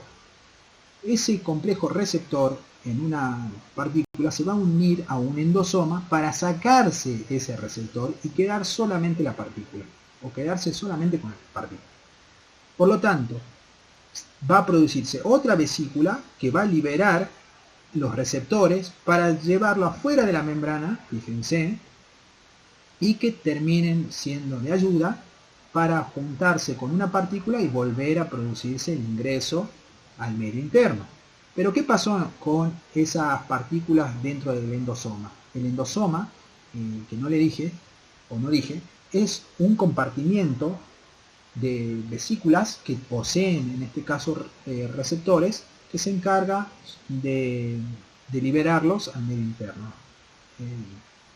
Simplemente eso está en el citoplasma, y cuando se junta o se fusiona, forman una vesícula solo de la partícula que ingresó, en este caso era la LDL o lipoproteína de baja densidad. Se une a una organela que se conoce como lisosoma. El lisosoma lo que va a hacer es digerirla a través de esos jugos gástricos del lisosoma, y fíjense que creó diferentes productos. Entonces, de una partícula que ingresó adentro, me va a producir un producto, y ese producto, que a través de la degradación del lisosoma, puede ser usado por la célula o usado por otra célula. Por lo tanto, si es usado, tiene que ser usado por otra célula, va a exocitarse, va a salir de ahí. Ya explicaremos cómo, pero tenemos este tipo de mecanismo. Y si este producto fuera un desecho, también tendría que salir de afuera por exocitosis a líquido intersticial para ser excretado por el organismo. Bueno, entonces tenemos endocitosis mediada por receptores, que había sido por un complejo receptor que permite que invagine esa partícula. Vamos con otro. Luego tenemos la fagocitosis. En este tipo de endocitosis solamente la hacen los tipos que actúan como glóbulos blancos, macrófagos o neutrófilos o diferentes anticuerpos, mejor dicho, que se encargan de rodear partículas sólidas como bacterias, virus y células muertas que se encuentran dentro del organismo. Estas lo que hacen con sus patitas, que se llaman pseudópodos, las invaginan, las traen a esas partículas que son un poco más grandes, y una vez que están adentro se produce un fagosoma, que sería lo mismo que habíamos dicho hace rato, una vesícula, pero particularmente de estas partículas sólidas. Junto con eso se va a fusionar a un lisosoma. Cuando se fusiona el lisosoma, estas le van a producir un líquido, o mejor dicho, una digestión enzimática para poder degradarla y así generar un cuerpo residual. En ese cuerpo residual vuelve a pasar lo mismo. Esas partículas deben ser excretadas, entonces se irá por fuera de la célula a través de lo que vamos a ver enseguida, la exocitosis. Entonces ya vimos dos: endocitosis por receptores, endocitosis acá por fagocitosis, que nos dan los anticuerpos que fagocitan, ingresan partículas más sólidas. Y vamos a ver la última dentro de la endocitosis, que es la pinocitosis. En la pinocitosis, a diferencia de las otras dos, es a partir de gotitas pequeñas de agua o gotitas extracelulares que están afuera. La misma membrana no necesita acá de receptores, entonces la misma membrana invagina su propia sustancia líquida y la lleva hacia el medio interno. Forma la vesícula, se une a un lisosoma, y el lisosoma se encargará de que esa solución que trae, seguramente alguna degradación de partícula, genere un producto más pequeño. Esos productos también pueden ser beneficiables para la misma célula, o excretable o beneficiable para otra célula. Todos los solutos disueltos en el líquido extracelular son capturados. Fíjense acá está el líquido extracelular, son capturados por la membrana plasmática. Bueno, transporte en vesículas, exocitosis. Recién vimos cómo pasaba una sustancia hacia adentro, ahora hay que ver, o unas partículas mejor dicho, y ahora tenemos que ver cómo esas partículas se van hacia afuera. Si este ejemplo fuera producto del lisosoma que generó la digestión de esas partículas, o el producto de la misma célula que generó ciertas partículas como hormonas, componentes de la matriz extracelular, enzimas, algunos anticuerpos, glóbulos blancos, etc., y eliminación de desechos o lisosomas, que es lo que estuvimos viendo hace un momento. Estos van a ser exportados a por la misma célula hacia afuera al líquido extracelular. Entonces, se forman vesículas rodeadas por membranas denominadas vesículas secretoras dentro de la célula, que luego se fusionan con la membrana, acá ven cómo se fusiona, y liberan su contenido hacia el líquido extracelular. Bueno, todas las células realizan exocitosis, pero este proceso es importante sobre todo en dos tipos celulares, en donde, primero, en las células secretoras que liberan enzimas digestivas, en las hormonas se genera también exocitosis, moco u otra secreción, y las células nerviosas que liberan sustancias denominadas neurotransmisores, que eso ya veríamos ya en segundo año cuando vean sistema nervioso, un apasionante tema. Bueno, y la transcitosis sería, en resumen, el proceso de la endocitosis con la exocitosis. El transporte en vesículas, además de servir para el ingreso de una sustancia en la célula, también sirve para desplazarla a través de ella y eliminarla en forma sucesiva. Acá tenemos el líquido intersticial o extracelular, el vaso sanguíneo, y cómo en la sangre, esto sería la sangre, existen, acá hay una célula, fíjense, probablemente esta célula hizo una exocitosis, y el endotelio que produjo una endocitosis, porque también es una célula endotelial. Esa célula va a llevarse lo que se produjo en el líquido intravascular del vaso capilar, Y todas esas partículas van a ser exocitadas o expulsadas hacia el medio externo. Acá obviamente habrá seguro otra célula o el líquido intersticial se lo llevará directamente a un sistema excretor. La transcitosis se produce con mayor frecuencia a través de las células endoteliales, que tapizan los vasos sanguíneos y es un medio utilizado para movilizar materiales con el plasma y el líquido intersticial. Fíjense cómo está formado un capilar. Esto sería la capa externa que envuelve el capilar, es el endotelio, es la pared capilar, y cada unión de células endoteliales tiene una hendidura o poro. ¿Qué hace esta hendidura y poro? Permite el pasaje cuando la sangre circula, como acá, que está pasando la sangre y sus glóbulos rojos, y pasarán nutrientes como aminoácidos y glucosa, acá tenemos iones, partículas disueltas, etcétera, van a poder difundir por esos poritos. ¿Se acuerdan de la difusión simple? Bueno, van a difundir por esos poritos y van a llevarlo o va a dejarlo en el líquido intersticial. Y esto van a ser transportado a otro tipo de célula para que pueda endocitarla y usarla como sustrato energético, en este caso de la energía. Muy bien. Bien, ya falta poquito, ya vamos a terminar. Hacemos un resumen de lo que venimos viendo. Entonces, para dividir el sistema interno del transporte de membranas, recordemos que tenemos un líquido extracelular. En ese líquido extracelular lo dividíamos como líquido intravascular y el líquido intersticial. Y teníamos la célula que tenía un líquido intracelular. Fíjense que la membrana endotelial como la membrana plasmática son selectivas y permeables a cierto tipo de sustancias, una y otra, de lo que está pasando acá, o de las partículas, iones y moléculas que pasan por el líquido intersticial. Entonces, el endotelio o el vaso capilar puede hacer difusión. Habíamos visto que difunde muy bien los gases, también el agua, y la célula también produce una difusión simple, podía intercambiar gases, oxígeno, dióxido de carbono, también agua, grasas, ácidos grasos, y partículas también, vitaminas, liposolubles, alcohol, acuérdense. Entonces todas estas hacían ese transporte de membranas. Teníamos una difusión facilitada a través de dos tipos de transportadores. Uno era por un canal iónico y otro era por moléculas como la glucosa y fructosa, que acá en estos dos no se necesitaba energía. Y luego tenemos transporte activo, que sí se necesita energía, y teníamos acá las bombas sodio-potasio. En el transporte activo primario era ese, y en el transporte activo secundario teníamos el ingreso del sodio a partir de otras moléculas y que ingresaban varias moléculas. Después teníamos en el intercambio, en el transporte de membrana sobre la membrana plasmática, el transporte de vesículas, que habíamos dicho, que tenemos la endocitosis, tenemos la exocitosis y la transitosis. Y todo esto se está regulando constantemente en nuestra membrana plasmática.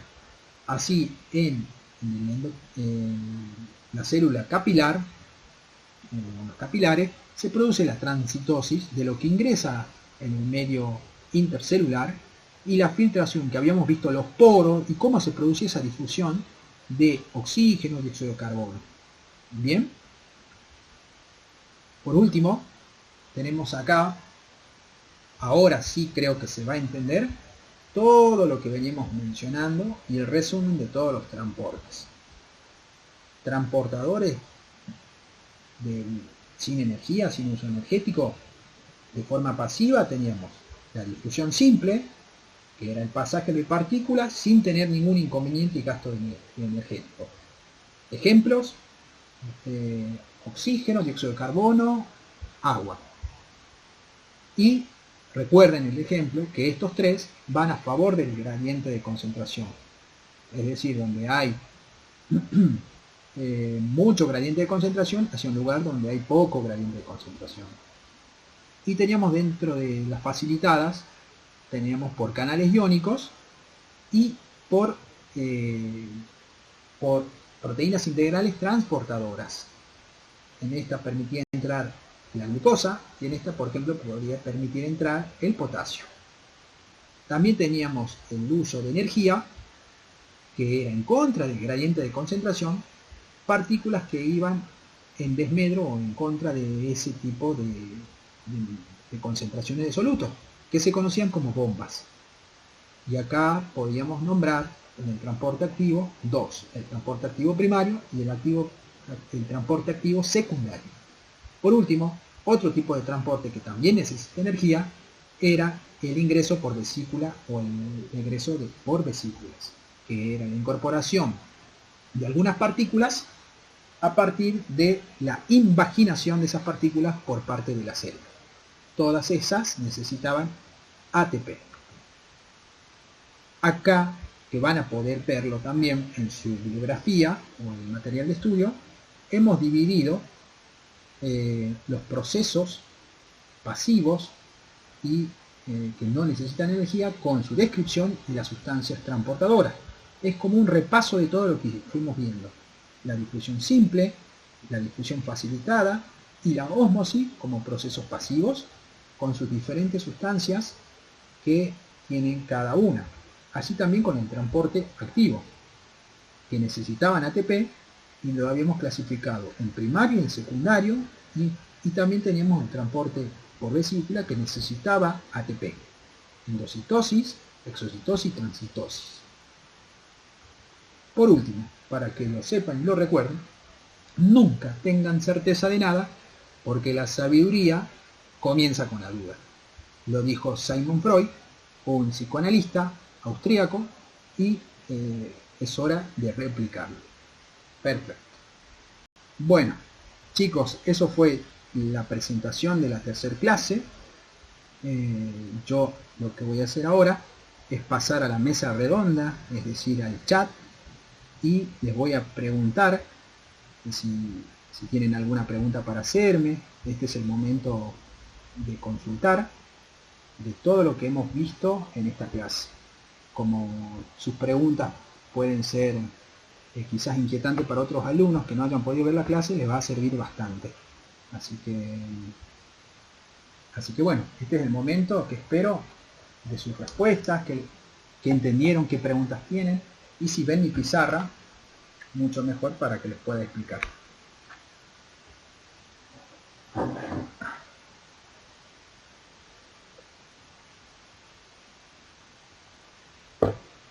Se han quedado sin dedos, callados.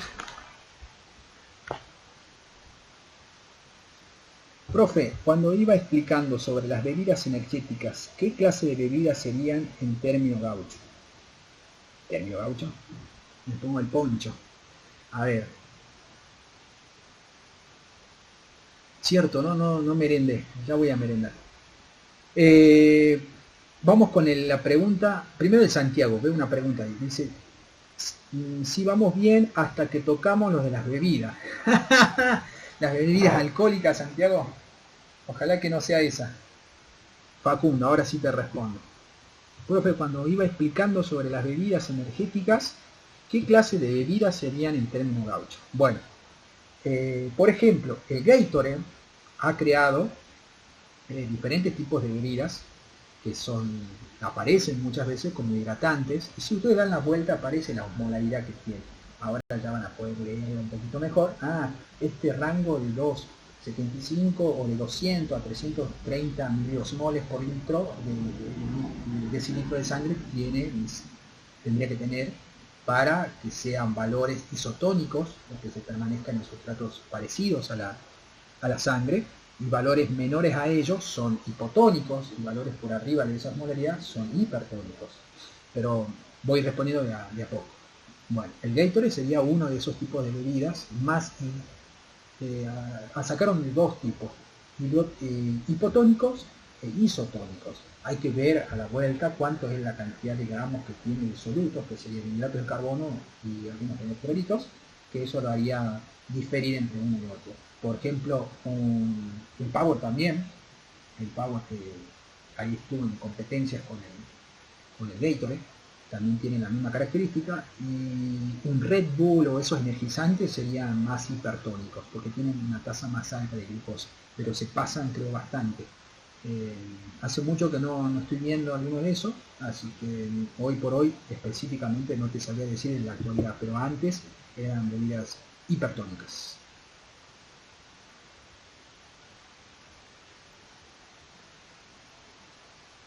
Franco, o sea, en coloquial. Franco, ¿entendiste lo que acabo de decir?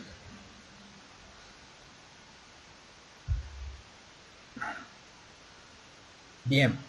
Facundo, ¿te quedó clara la pregunta? O...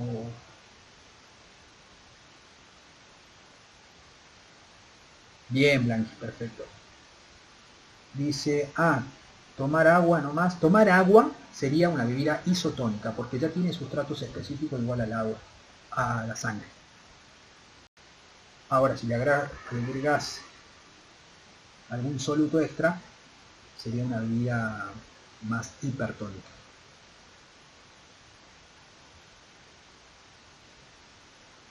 Claro, ahí voy por parte, a tomar agua nomás. Tomar agua.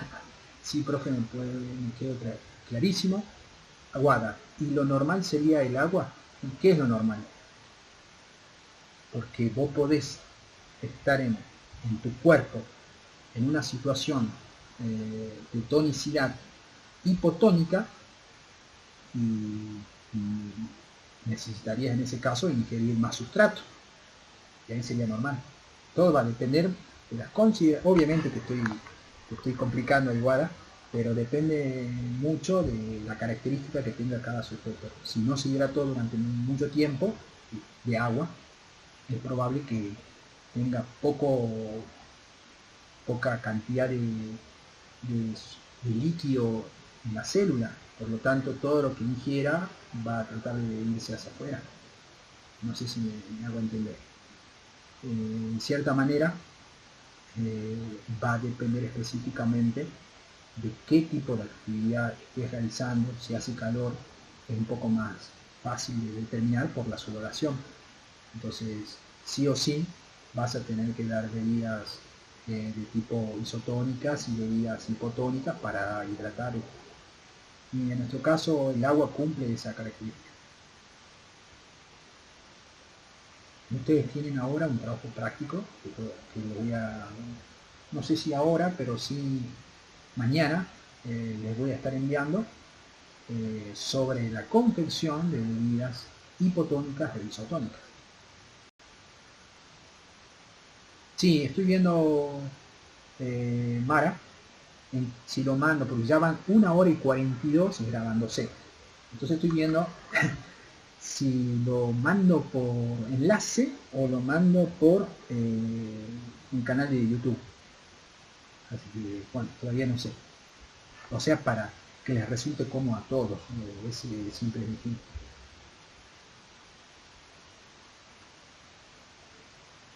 No, Santiago, es recomendable que vos estés hidratado. Porque tu pregunta ¿es recomendable bebidas energéticas a diario? No, porque estarías dándole a tu célula un aumento de la osmolaridad, aumento de solutos. Por lo tanto, tu célula va a tender a sacar agua de tu propio citoplasma para tratar de compensar el líquido intersticial que hay afuera. Entonces te vas a deshidratar. ¿Qué pasa si te deshidratas? La célula muere. Tiene que tener líquido intracelular. Así como bebidas azucaradas, y a eso me refiero, Santiago. Mara, no me quedó claro muchas cosas, por favor. Está bien, Mara, estoy para responder si obviamente me llevas a la pregunta. Profe, el PowerPoint que presentó como guía para su explicación en la clase, ¿lo va a dejar en Classroom? Lo voy a dejar en Classroom, Paco. Ahora mismo terminamos la clase, lo dejo en Classroom, así ustedes lo van visando. Guadalupe dice que le conviene por YouTube. Bueno, veremos. Voy a tener porque dos videos YouTube. Si lo mando por YouTube, va a ser primera, porque va a haber otro seguro que diga primero, segundo. Mara, mi internet es mal, entonces se me cortó cuando habló de las proteínas. No hablé mucho de proteínas, no. tranquila, así que no te estás perdiendo. Puedo en algún momento charlar sobre eso en algún tipo de reunión como estas, pero destinada a eso, destinada a temas puntuales. A mí me encanta, así que siempre que esté en mi área. Si bien hoy estoy estudiando nutrición,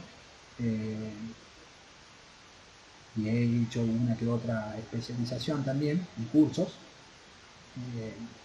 me agrada mucho hablar sobre todo de la ciencia. No sé si alguien tiene otra pregunta.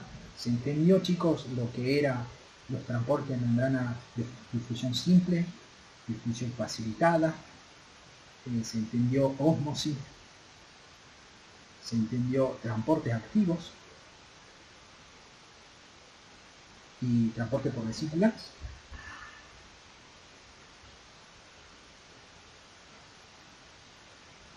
¿Hay alguna otra pregunta? Miren que tengo la pizarra para explicar también.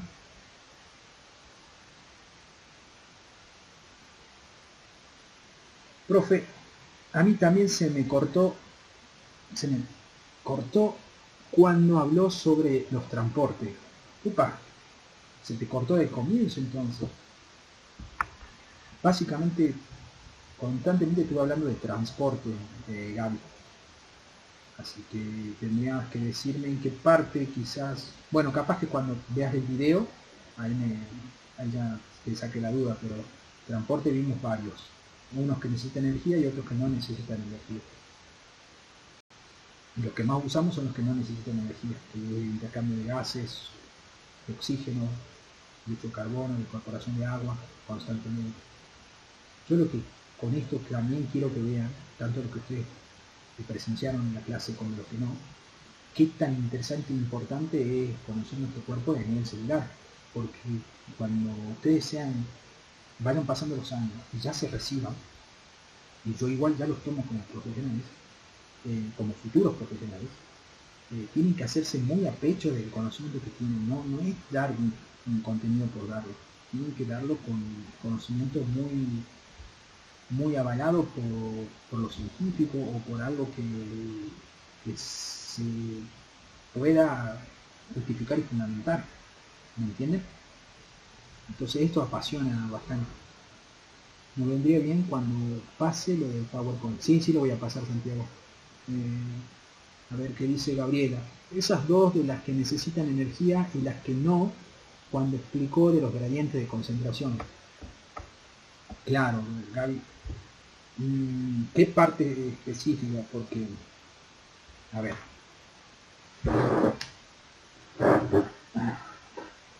Voy a dibujar acá. ¿Se ve? Miramos si se ve.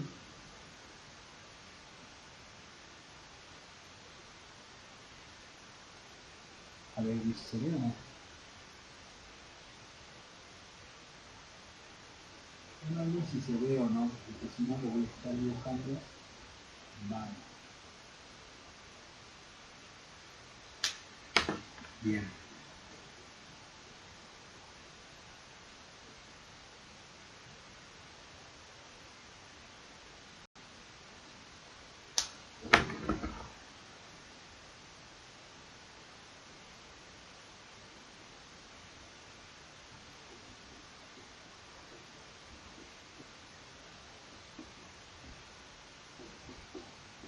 ¿Qué estoy haciendo acá? Es la bicapa llamada transporte líquido de la membrana plasmática, que he realizado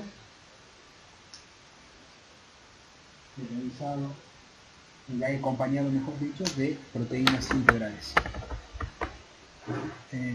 Gabriela, la difusión simple ocurre cuando viene alguna partícula y pasa directamente sin ningún inconveniente y sin gastar energía de un lado donde hay mayor concentración de sólidos a un lado donde hay poca concentración de sólidos. Entonces, por gradiente de concentración pueden pasar esas partículas a la membrana. La membrana es selectiva, pero en este caso no es selectiva al oxígeno, al dióxido de carbono, como habíamos mucho, y tampoco al agua. Y hay otras partículas que también era u otras moléculas que no presentan esta característica, como habíamos dicho el alcohol, la vitamina. Hay otras que tienen que pasar por un canal. A esta le vamos a llamar canal iónico. Canal iónico.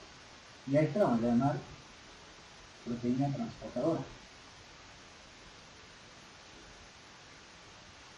Entonces, esas partículas, estas en este caso, pasan por difusión simple. Y hay otras, como habíamos dicho, el potasio, iones, más que nada por eso lleva el nombre iónico, potasio, cloro, sodio, que tienen que pasar por acá.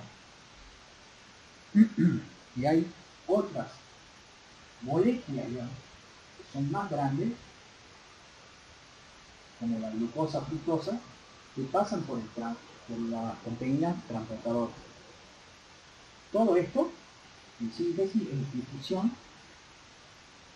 Y si la clasificamos en dos, esta que pasaba de manera sin tener inconvenientes se llama simple, y la del canal hasta la de transportadora es la facilitada. ¿Bien? ¿Se va entendiendo, Gabriela? Dame el ok o el sí si se va entendiendo. Se fue Gabriela. Perfecto. Bueno, esto no necesita energía, no energía.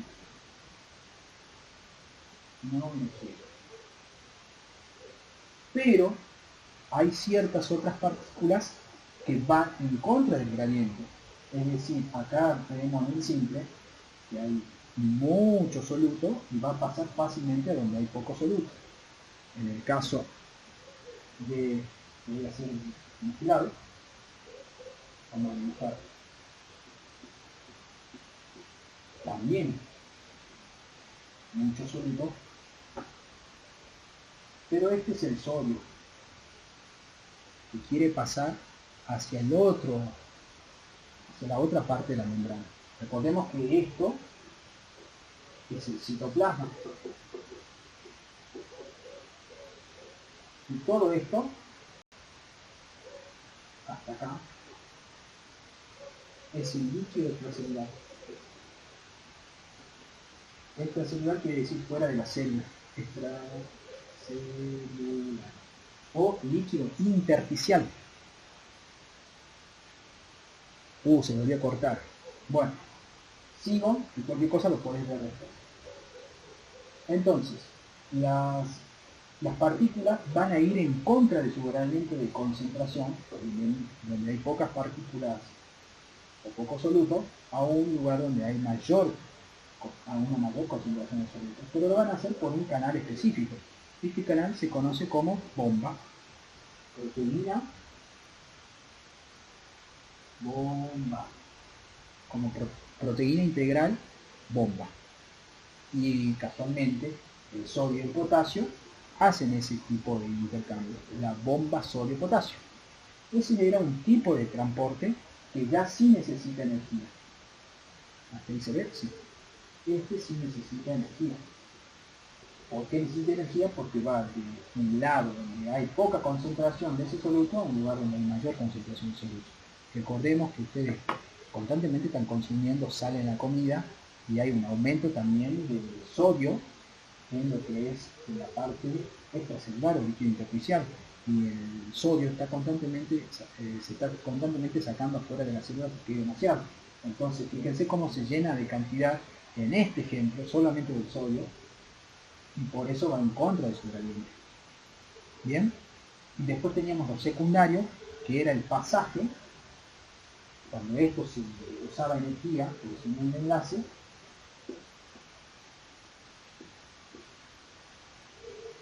hasta ahí se ve, sí. El pasaje de sustancias o de partículas a partir de los gradientes de concentración de sodio. Entonces, el sodio ingresaba con una partícula, por ejemplo, de glucosa, o el sodio ingresaba con una partícula de aminoácidos ahí, a la parte interna. Ese era el secundario, porque se activaban los gradientes de concentración, porque había mucha concentración de sodio, entonces tenían que ingresar al lugar donde hay menos concentración de sodio. Bien, que era difusión simple prácticamente. Pero esto no es difusión simple, sino que es con uso energético del ATP que se utilizó. Entonces, eso era por una sola dirección que se conocía como cotransportadores. Y los contratransportadores del secundario era en direcciones opuestas. Ingresaba sodio, pero se tenía que ir, por ejemplo, hidrógeno. ¿Qué pasa? ¿Por qué el cuerpo quiere sacar hidrógeno? Porque si no se osifica, o se acidifica, perdón. Si se acidifica, la célula tiende a ser más ácida, y si se hace ácida, muere. Y ahí termina la vida de esa célula. Entonces constantemente está sacando a través de los gradientes el hidrógeno adentro de la célula y está ingresando el sodio. Pero por la acción activa, también la bomba sodio-potasio lo está sacando, porque no puede tener mucho sodio. Entonces hay un equilibrio constantemente. Y después por vesícula, que eso era por la formación de que la misma membrana invaginaba, se unía para poder ingresar al medio interno diferentes partículas. Teníamos, acordate, para hacer un repaso, las que eran por receptores, endocitosis por receptores, fagocitosis a través del anticuerpo, pinocitosis por líquidos o gotitas, y teníamos a partir de ahí lo que es la exocitosis y la transitosis. Bien. ¿Alguna otra pregunta?